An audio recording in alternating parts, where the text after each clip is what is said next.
ವಿಜಯನಗರ ಜಿಲ್ಲೆಯ ಹೂವಿನಹಡಗಲಿ ತಾಲೂಕಿನ ಸುಕ್ಷೇತ್ರ ಮೈಲಾರದಲ್ಲಿ ಭಾರತ ಹುಣ್ಣಿಮೆಯಾಗಿ 3ನೇ ದಿನಕ್ಕೆ ಶ್ರೀ ಕ್ಷೇತ್ರ ಮೈಲಾರದಲ್ಲಿ ಶ್ರೀ ಮೈಲಾರಲಿಂಗೇಶ್ವರ ಸ್ವಾಮಿಯ ಕಾರ್ಣಿಕವು ವಿಜೃಂಭಣೆಯಿಂದ ನಡೆಯುತ್ತೆ. ಇಂಥ ಕಾರ್ಣಿಕದ ನುಡಿಯನ್ನು ಕೇಳಲು ರಾಜ್ಯಾದ್ಯಂತ ಲಕ್ಷಾಂತರ ಭಕ್ತರ ದಂಡೆ ಮೈಲಾರದ ಡೆಂಕನ ಮರಡಿಯಲ್ಲಿ ನಿಂತಿರುತ್ತೆ. ಅಷ್ಟೇ ಅಲ್ಲದೆ ಕೋಟ್ಯಾಂತರ ಜನರು ದೈವವಾಣಿಯನ್ನು ಮಾಧ್ಯಮಗಳ ಮೂಲಕ ಕಾತುರದಿಂದ ಕೇಳುತ್ತಾರೆ.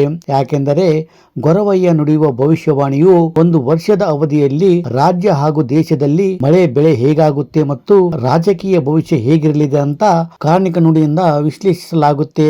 ಇಂಥ ವಿಶ್ಲೇಷಣೆಯನ್ನು ಧರ್ಮದರ್ಶಿಗಳಾದ ಶ್ರೀ ವೆಂಕಪ್ಪಯ್ಯ ಒಡೆಯರ್ ಅವರು ಹೇಳುತ್ತಾರೆ. ಅಷ್ಟೇ ಅಲ್ಲದೆ ಹಿರಿಯ ಗೊರವಯ್ಯನವರು ಮತ್ತು ಜನಸಾಮಾನ್ಯರು ಕಾರ್ಣಿಕದ ಅರ್ಥವನ್ನು ತಮ್ಮದೇ ಶೈಲಿಯಲ್ಲಿ ಅರ್ಥೈಸಿಕೊಳ್ಳುತ್ತಾರೆ. ಇನ್ನು ಗೊರವಯ್ಯ ಯಾವ ಕಡೆ ಬಿಲ್ಲಿನಿಂದ ಕೆಳಗೆ ಬಿದ್ದ ಆ ದಿಕ್ಕಿನಲ್ಲಿ ಉತ್ತಮ ಮಳೆ ಬೆಳೆ ಆಗುತ್ತೆ ಅನ್ನುವ ನಂಬಿಕೆಯೂ ಇದೆ.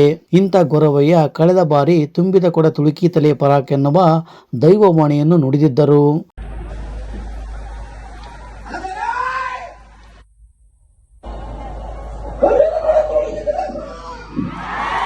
ಅದರಂತೆ ಈ ಬಾರಿ ರಾಜ್ಯದಲ್ಲಿ ಉತ್ತಮ ಮಳೆಯಾಗಿತ್ತು, ಬೆಳೆಯು ಕೂಡ ಹುಲಸಾಗಿ ಬಂದಿತ್ತು.